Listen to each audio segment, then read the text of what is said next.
Okay, welcome back to Context. We are on this week with Eddie Wilson, longtime friend and colleague, longtime coach at Fairfield High School, current athletic director. Eddie, thanks for joining us today. Really excited to have you. Yeah, excited to be here, man. This is awesome. Appreciate you. So, Eddie, take us through your background as a coach. How did you end up coaching, and what was the process of you landing your first head coaching and any subsequent jobs? I think, when I think about my background, I think the first thing that always kind of comes to mind for me was the reality is that I was probably a better coach while I was playing than I was a player. And so, I think when I was in high school and was at that point where it was, people starting to tell you that you needed to have an idea what you wanted to do in the future, I think coaching was the easy answer. Like, I just want to coach. I knew that my playing career was limited, and I wanted to stay involved with the sport, obviously. So I think probably late in my high school years, I kind of had that inclination that that's what I was going to want to do. I was working for the city, Parks and Recreation, and had an opportunity to coach a 5-year-old soccer team or something, and just thought it was incredible. It was just a great experience, and that's when kids play sports because they enjoy it. Well, at least some of them. But then I coached like a 5th grade basketball team, and I thought I was the next big thing. That's for sure. We were running some motion offense and locking people down, and I was getting technical fouls and stuff. And so I reached out to the head coach at the school that I had played at, and he and I didn't have a great relationship, but I think there was mutual respect, and told him I wanted to help out a little bit. And so they had brought me on to be a JV assistant, and this is the year after I graduated. So, we're just a couple of months out of playing. And then something came up with the head coach, and he couldn't do it any longer. And so all of a sudden I was, the head coach of JV team, and those guys were freshmen when I was a senior. So it was pretty interesting. But from there, just kind of continued along the path, man. I coached the JV team. I worked with the varsity team, and there was a coaching change at the varsity level. So I moved into kind of a varsity exclusive assistant position and started working the camp scene a little bit. At the local universities, got involved with some of the private camps, I guess. And I thought I wanted to be a college coach and was working towards that. And then, in all reality, kind of fell in love, and life hit me, and settled into the high school job, I guess. And opportunity came with the teaching job here at Fairfield High School. And honestly, it wasn't the job necessarily that I was seeking. Just kind of found me, and I'm from the area, so that helped, obviously. But I had an opportunity, so I took a shot and found some success early, and just really, really enjoyed it. It had a slight detour, just got a little I don't want to say bored, but maybe struggled a little bit with the routine, and felt like maybe the college level was really where I wanted to be, and the high school thing was just kind of what I had settled for. And so took a hiatus, I guess, a little sabbatical from the school here, kept my teaching job, and explored the junior college level as an assistant, and worked for a great guy who gave me a lot of autonomy, and I did a lot of things there, and I really enjoyed the level, the X and O stuff and the basketball component of the job, but deeply missed the relationship component that was such a big part of the high school job. And it was crazy because I was still working at the school, obviously, and the second year I was away at the junior college, I actually took the athletic director position. So I was still really involved, and all of my assistants were still involved with the program. And there was we were hosting a tournament and my head coach was unable to get to the gym early enough to set some stuff up, and he'd reached out, and so I'm sweeping the floor. It's the craziest story. I'm sweeping the floor, and in the middle of sweeping, I just like break down in tears because I realized how much I'd missed all the things that I was really thought I had grown tired of. I deeply missed, and so it was like at that moment in the middle of December, I knew that I was going to go back and assume the role at the high school. So long little spill there, but I think what I realized is that the high school level is where I needed to be. I think I have great impact here. Um, the relationship part is so important to me. The influence, the ability to connect with these kids, and the junior college was wild because they practice starts at 2, and that's what time they showed up. And their uniforms were hanging for them, and they put it in, and they'd walk in the gym, and it was go time, and then we'd finish, and they had to get to class, and so I was fortunate that I knew a lot of the guys, but just because they were from the area. But at the high school, the kids are coming to see you before school, and they're coming to see you at lunchtime, and you see them in passing periods, and I missed that, and I didn't think I would, but I did, and so I'm content now, and the things that I thought again were kind of the annoyances are the things now that I cherish the most, and just really enjoying it. The AD thing has been a blast. It's tough for sure, and it wasn't necessarily something that I was striving for. I always felt like I could do the job, and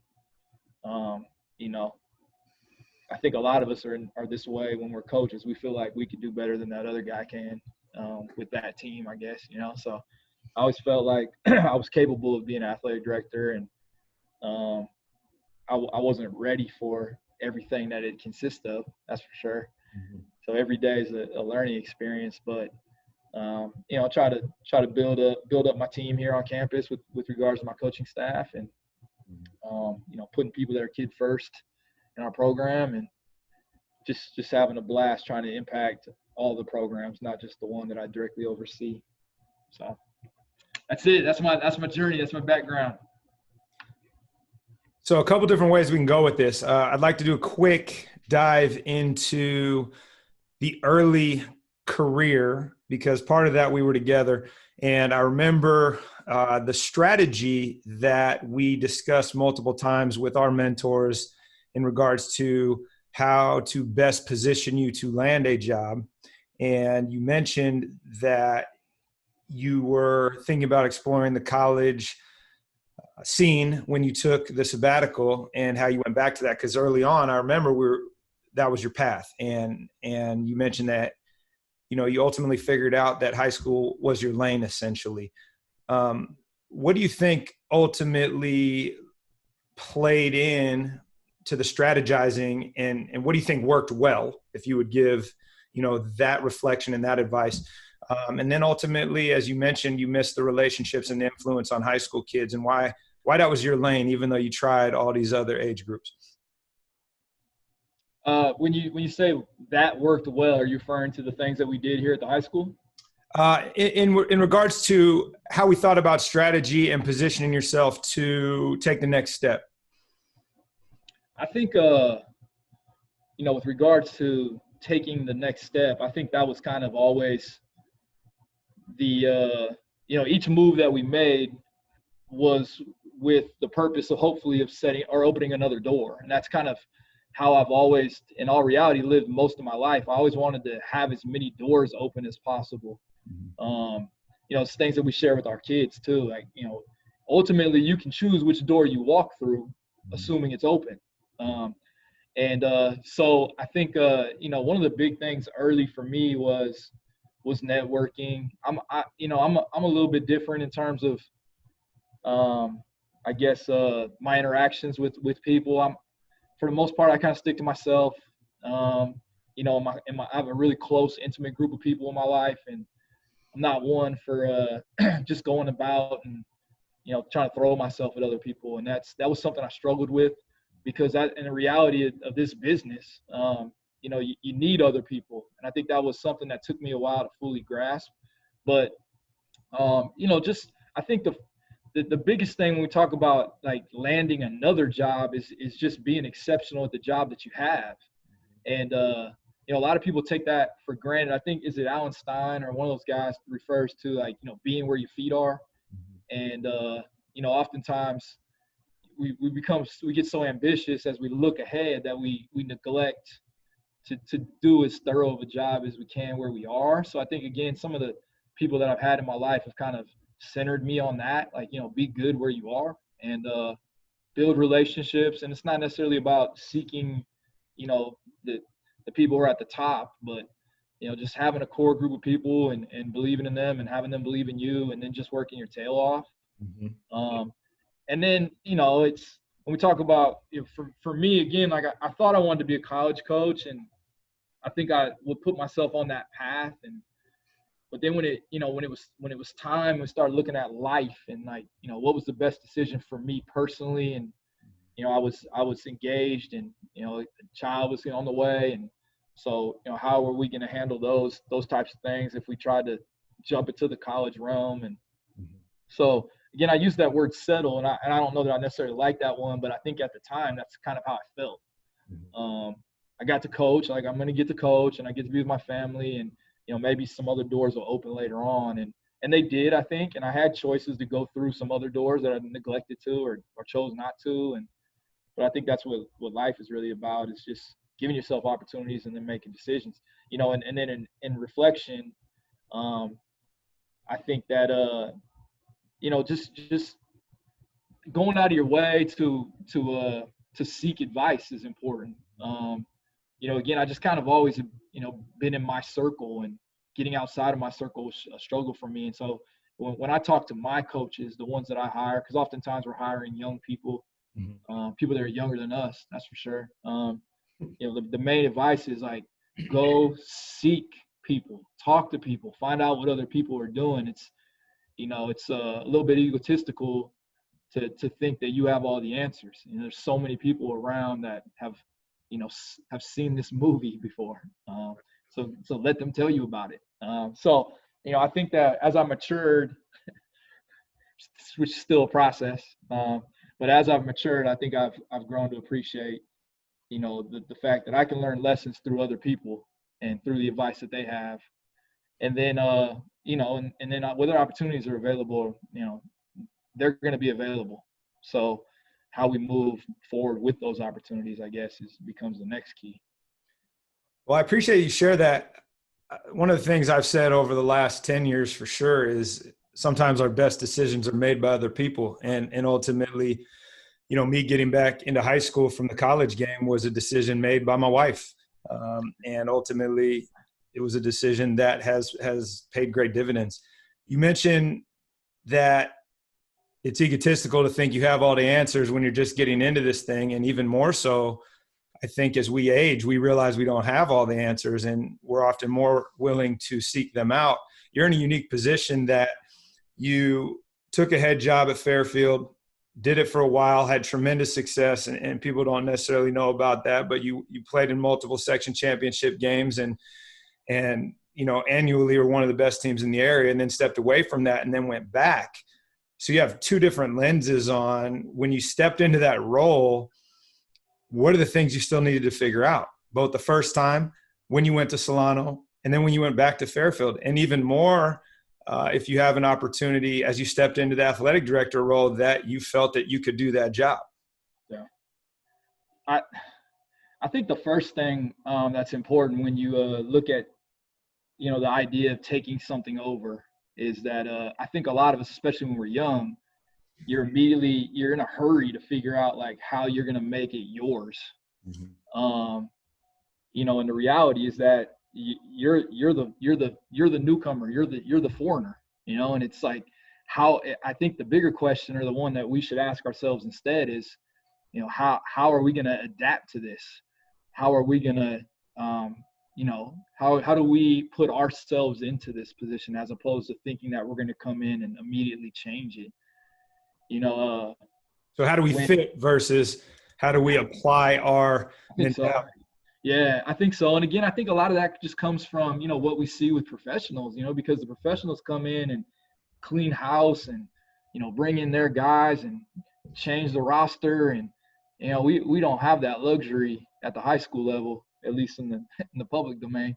A little bit different over there with you guys. But, I think when we talk about like the things that, and this is, I think, something that we share with our coaches when we hire them too, is get a feel for the landscape. So first of all, I think what's the personnel look like? And when we talk about personnel, we're talking about players, but who do you currently have, and what's the pipeline look like for the kids that you're gonna have?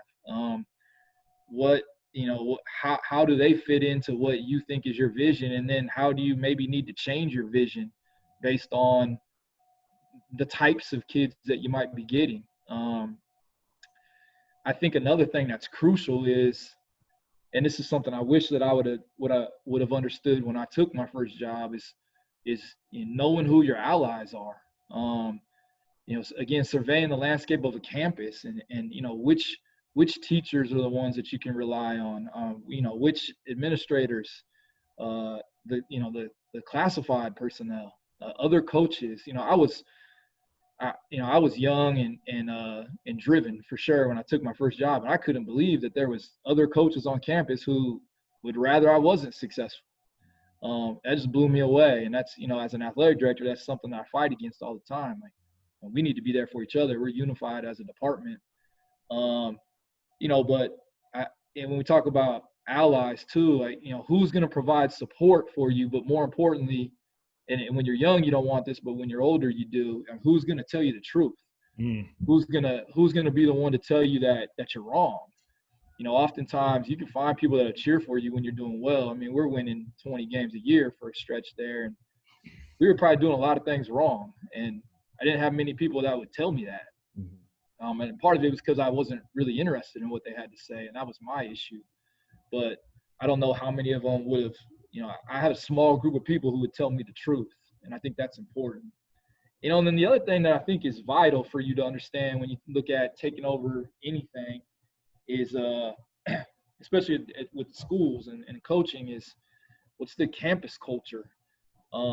Because the reality is you can come in with your own program culture, and if it doesn't coincide with the culture of the campus, or at least take what's good from the campus culture and kind of morph it into the program culture, I think you're going to be fighting upstream a lot of times. So there's things within our campus that we've been able to adapt, and things that we've been able to change, and our programs had an influence on the campus, which I think is great. But the campus ultimately is going to heavily influence the program.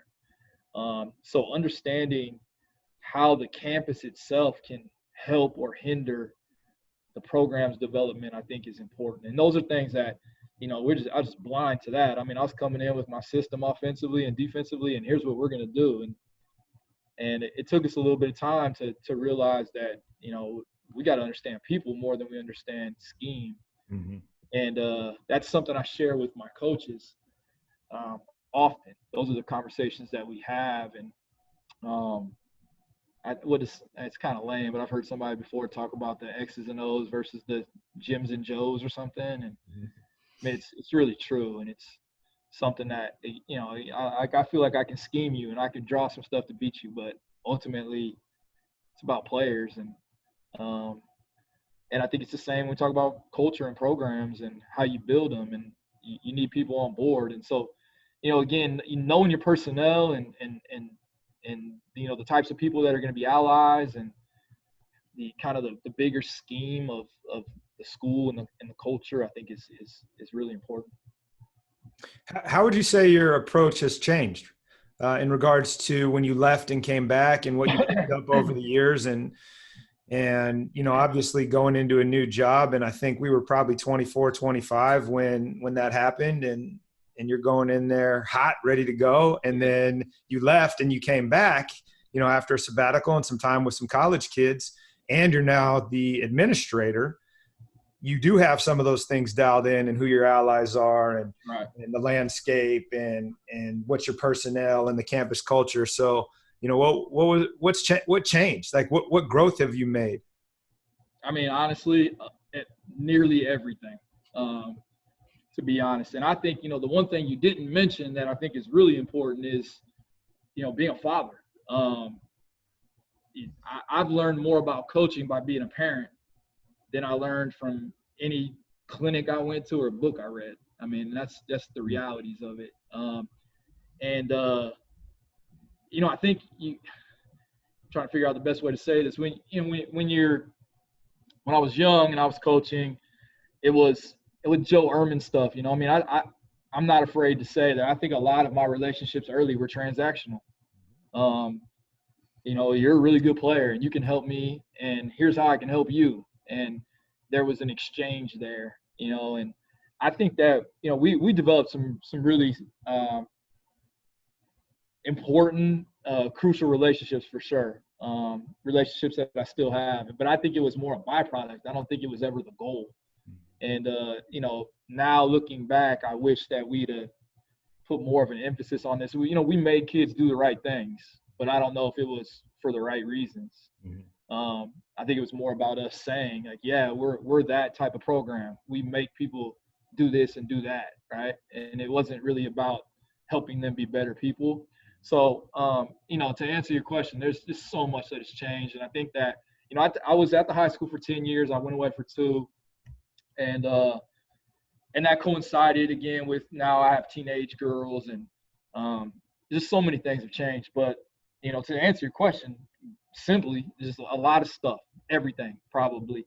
I think that, some of the things I would highlight though is, and this is tough for me to put into words as well, but I'd always metaphorically been, life was either black or white or hot or cold. There was never anything in the middle with me. And I don't even know how I can trace that. I don't know if that goes back to the way I was raised, or there wasn't any gray. It was white or it was black. Mm-hmm. And there's times I think that was that we use that to our benefit, and then there's other times I think that I wish back and I would have realized that there's a whole lot of gray here. And we probably should have been a little bit more flexible with the middle ground. I think one thing that I try to press on my coaches right now, and our programs in reality aren't as successful as we'd like them to be from an X and O standpoint. But we want our coaches, and this is something that we've fully grasped here with my staff now, is, we're kid centered. We're about making kids better people. Mm-hmm. If they become better basketball players, great. If we win some games, awesome. But, we're more concerned about positively impacting these kids' lives. And, so going back and looking at, like, what we do differently now, there's a much bigger emphasis on, putting the kid before the program. Mm-hmm. And early on, it was the opposite. Mm-hmm. We protected the program first. Mm-hmm. Then we protected the team. Mm-hmm. Then we dealt with the kid. Mm-hmm. And we've flipped that now. We're more focused on kids, and there's just so much going on that we're not even aware of. And we never listened to their excuses. That was kind of how I found a way to be fair in my mind, was I didn't care, like, you're here or you're not here. Mm-hmm. But now I think there's a lot more gray in the program for sure than there used to be. There's a lot more warm as opposed to hot and cold. Mm-hmm. And the other thing I think is, and I think just growing up in humility and again, wisdom, I think we understand now that this basketball thing it's not as serious as we try to make it sometimes. It's don't get me wrong, we're very competitive, and we've got a tough group of kids, and we have tough coaching staff for sure. But we want these kids to smile every once in a while, enjoy it. I remember early, like, telling kids, like, we don't laugh at practice. Like, what's wrong with you? Like, we'll laugh in games. We're not gonna laugh. The idea of you enjoying being at practice, like, blew me away. Now we seek opportunities to enjoy each other. So, I think just kind of a lot has changed for sure, and our approach is different. And it's interesting too because, again, we still have some really close relationship with guys, and I have former players that are assistants now, and and it's the running joke is coach is soft now, and and maybe they're right, and I don't know that I have a problem with that. So I So think you that's went, it. But I think a lot of that just comes from the grind, from going through it. It's hard to, you look at somebody, like if I was looking at myself when I took this job, and I was going to change the world. I knew that. We were going to win a bunch of games. It was going to happen fast. And we were 12 and 15. And so, okay, yeah, I just needed to get rid of the bad apples, right? The whole, what's the All Blacks, no dickheads, right? So anyway, that was our mantra, and now we get it. I get it for sure. And so, yeah. Well, one of the things I think you learn in administration is what are sports for, right? And I've talked about it ad nauseum in our program, which is, look, sports they're a vehicle to teach leadership, and they're a vehicle to teach you to be part of something bigger than yourself. And why the multi-sport athlete is so important, because you play a different role on every team, and that's life. And you can't always be the star, but you can star in your role. So I think it makes sense that you've grown in that way. And it still leaves me wondering, through all your time in the different locations, right? Back with us at Fairfield, at Solano, back to Fairfield, watching other programs, seeking out wisdom. What's the best thing you do that's had the largest ripple effect on your program, on the athletic department in general, that's tangible, right? That you can offer as, hey, we implemented this and it's been transformational. That's a great question. And I think that the first thing that I would say is that, what I might consider to be the greatest thing for my program might be laughable for you and your program. I think it really depends Absolutely on circumstances and culture, et cetera. I don't know. We're a little bit different, man, over here. We believe in the power of the little. We talk about a lot. And I've never been, to use more sports analogies, I've never been a home run hitter. We're gonna move guys over, we're gonna walk, we're gonna steal, we're gonna work for our runs. And so, one of the things that, if you ask me, and I guess you did, what the best thing that we do in our program, I think, is provide structure. And there's no guesswork involved with our program. We're very transparent. We're out front. We tell everybody what we're about, and then we do that. And I don't think there's any. You talk about ripple effects, and I think that's interesting to me, because I'd like to think that every decision we make has a ripple effect, right? Like everything that we do is going to impact us, not just there in the moment, but to come, and it'll seep down to our lower levels. And then, like I said, we're big on how can we impact our campus culture. Mm-hmm. So, for me though, as a coach, one of the things that as an athletic director, is I try to tell my coaches, and it's something I fully believe in, and it's something that we try to exemplify with our program, and that's a full immersion for the coach. Mm-hmm. My guys are lifting, I lift. We're stretching. The guys are stretching, get ready for practice. I'll stretch with them. Like, what am I stretching for? But, I stretch. Like, guys have study hall. I'm sitting in a desk near them reading a book. Mm-hmm. We do what we ask them to do. Mm-hmm. And I think that ultimately the guys really respect that. Because it's easy to, hey, you guys go get a lift in and throw them off on one of the assistants, or, hey, we're having study hall and Coach Beard's room, and I'm going to go play golf or something. Mm-hmm. Full immersion is something that we believe in. But probably the decisions that we make consciously that have the biggest ripple effects are the people that we surround our kids with. So the decisions that we make with our staff. Mm-hmm. So when we talk about the basketball component, just for me as a basketball coach and putting together my basketball staff, first and foremost, good people that are going to be positive role models for these guys. And we purposefully try to, find some youth every year. We try to bring in some fresh ideas and people with fresh legs. But personality wise, we're looking for a very specific type of person. And then even, the people that help us with our book and our table, and, who's working our snack bars, stuff like that. Like, we're trying to find people that care about kids and want ultimately for kids to be their best. So I would argue that's the thing that, you know, we really target, that I know has a large ripple effect. You know, I think you're familiar with, you know, some of the people who are in my program, and, you know, I have guys that invite my bookkeeper to their weddings, and she's like their godmother of their kids, and that has tremendous ripple effect, more than, you know, maybe a scheme or a team building concept, or and we try all that, don't get me wrong. I mean, we do a lot of stuff, but I think that's a great question. I'd like to hear what other more productive people would say with that. Well, I think ultimately your initial answer nailed it on the head, right? What works in one program doesn't necessarily work in another. And ultimately people need to evaluate what those are. And it speaks to what you said earlier about go get educated, get out and watch people. And I know as an administrator, you shared something with me that I've yet to implement here, but that you go out and practice with each of the teams as you are trying to get a feel for what their programs are like. And I think that's super innovative and probably gives you a great look behind the curtain. And if you could maybe share something you've seen one of them do that you were intrigued by and thought about implementing, or maybe even stole.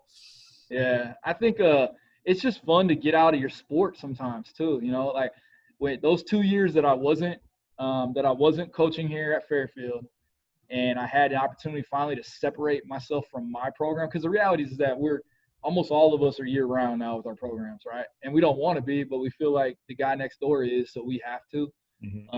But when I had that opportunity to step away a little bit and go watch a wrestling practice, or actually go to the football workouts, and, you know, I sat in the pool watching the water polo stuff, and just like, it's more about, I think, verbiage and how you say things. I mean, concepts are concepts, but communication, you know, different ways to communicate with kids, and again, how you can develop relationships.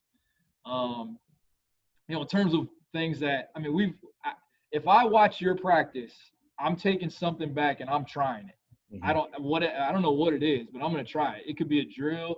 It could be the way you warmed up. It could be the way you lined up. You know, I saw, you know, the football guys have the way they line up, and then they break into their jumping jacks and stuff like that. And so we tried to do that with our basketball conditioning, you know, because we have bigger groups at that time. And so, I mean, it's just a lot of little things like that. But Point is, though, you're out there, you're seeing things, and you're trying things, and you're deciding, hey, this doesn't work with my group or my program. Yeah. And this does. And this is a value add, and this is a value detraction. Yeah. I'd also like to point back to what you said earlier was full immersion, you're lifting, you're studying with the guys. And, you know, it speaks to, I think, how you've always carried yourself. And we tried to build this in early when we were together, which is don't ever ask the kids to do things you're not willing to do yourself. Or as the administrator, you know, to ask your staff to do things you're not willing to do yourself. Yeah, definitely. And definitely. the impact of that becomes what? Yeah. We and I'll just give you a quick anecdote. We one of the things I've been pushing as an administrator is I want our teams to get out and do community service. So, you know, we talk about it in our pre-coaching, or, you know, preseason coaches meetings. Like, here's an expectation, and let me know when you're doing something. And, you know, a couple guys responded. A couple of our coaches went and did some things. But so we had to be the leader in that. Obviously, the basketball program had to be the leaders. So we got our guys in the middle of tournament season during the holidays, which is the toughest time of the year for us anyway. Now here we are, and we're doing, you know, gift wrapping at the mall, and we're doing turkey trot at the college, and we're doing you know, stuff in bags for Christmas. And so you know, one of my friends was planning on something, and it's Christmas, you know, Christmas Eve, and he's wanting us to go. And I'm like, I can't go. We've got this, you know, activity, blah, blah, blah. Well, why don't you just throw that on your, you know, have your assistants do that? I can't do that. I can't ask my assistant coaches to do something that I'm not willing to do, right? And that trickles down to your players, obviously. I mean, now we've built this where we have players and their families, like the family's coming. It's Thanksgiving morning, and we're at the turkey trot, and I've got the players and their families there.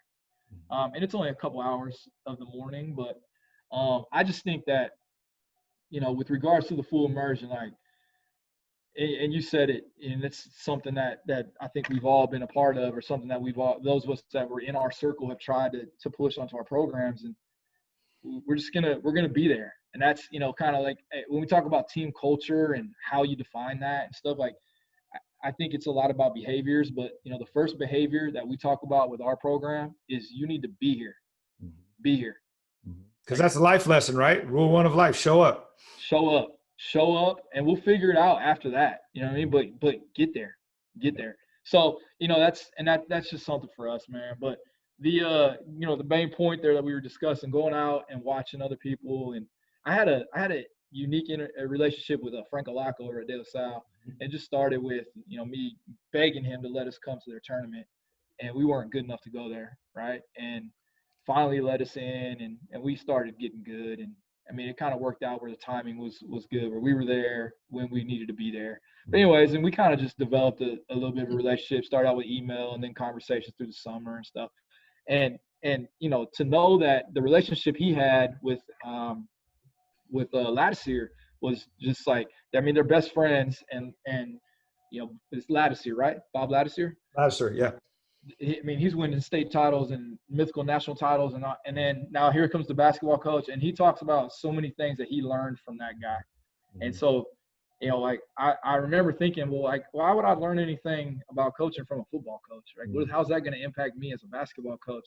But man, it's and I have coaches. I mean, I go learn something from the girls' JV water polo coach, right? And she's brand new, and it's just, I liked how you said that, or I liked how you how you guys transitioned, or and it's I would definitely encourage people to get out and go learn. And the other thing for me, as I'm an avid reader, and studying culture and leadership, and I mean, rarely am I reading about sports. I mean, most of the time it's, we're looking at, business, in the business world, what are guys doing?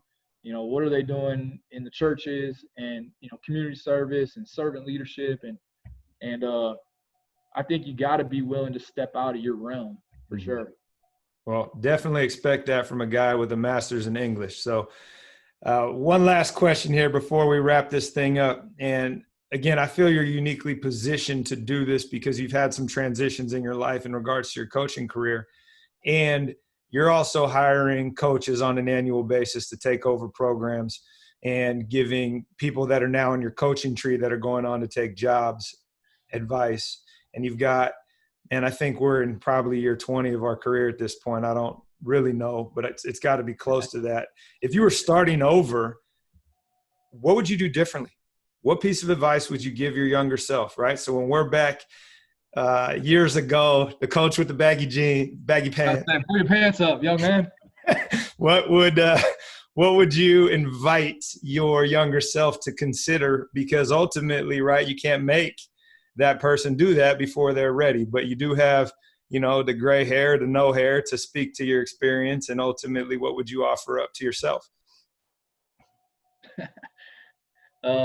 Again, man, simply put, a lot. There's so many things. I think that it's, and I feel like that a lot of people that I've spoke with feel this same way, but there's almost like levels of embarrassment, right? It's like, I can't believe we did that. Whether it's just like dressing a kid down, you know what I mean? Like, and now realizing there's no way I would talk to a kid the way that I talked to that kid that one time. You know what I mean? So, talking about advice, the first thing I would do is tell myself to slow down, right? Take a deep breath and really consider this before you just impulsively respond. And don't take everything to be offensive, I think that when you're young, and again, we've been saying that a lot today, which I'm not really sure how comfortable I am with that, but you feel like every question is an accusation. You know what I mean? It's and I remember too, and I've talked about this with some of my former players. So it's like, because I told you so. You know what I mean? Like, why are you even asking me? You don't have, you didn't put in the time, right? You know what I mean? And now we invite questions. We want to know what you think. So slow down. not everybody's trying to offend you. We don't have to win every battle too. It's another one. And that comes with maturity, I think, but realizing that this fight's not worth having. We can overcome this without a without a war, I guess. Again, relationships, the importance of relationships, value in the relationship a little bit more. And again, I have some really good relationships with former players, but I just would like to have more of them, and I think that recognizing too that there's not every circumstance has a right and a wrong response. The reality is that we're constantly trying to improve, and I think that we need to value that process more than we value outcomes. And I mean, you had mentioned we played in a couple section championships, and we weren't fortunate enough to win, and that, like, I thought was a stain on the legacy, and it's the more we've separated from that, and maybe the more we have moved as a program away from those types of games. I think the more we see that it was the process of getting there, and it was, the triumphs along the way. And so, the reality is that we're flawed, right? I mean, everybody's flawed, and we just got to try to get better every day, and we need to value that process more than the outcome of it. So if I, again, looking back and wanting to talk to that guy, and he was stubborn 20 years ago, for sure. Still a little bit, maybe, but it's every day is a battle. Every day just trying to get better. So. Awesome. Well, I appreciate that. It's always interesting as we reflect, especially in our journey. We've been so close personally, but often separated by distance, especially over these last 12 years. And it's been great having you share your wisdom and just talk about your journey. So thanks for being here. Looking forward to maybe doing another one of these and digging into something that you mentioned in regards to, being a parent has really had you reflect on coaching. And I had a similar experience, and I think that's a rabbit hole we could spend a lot of time on. Well, and I appreciate you doing this. I think this is cool. So it was an opportunity to see you and talk to you. So that was awesome. But we need to just have one where we just tell stories, because there's some really good stories that we can share. I don't know what that would do for your audience. And if you would get to continue to make these, if we told some of those stories, but there's some great stories to tell. Absolutely. Absolutely. Well, anyway, until that time, thanks for being here, Eddie. And I wish you nothing but the best. And especially as you navigate having your first one out of the house, figuratively, because COVID definitely kept her home literally. She hasn't gone anywhere. And we're trying to deal with that now. All right, man. Thanks for having me. Absolutely.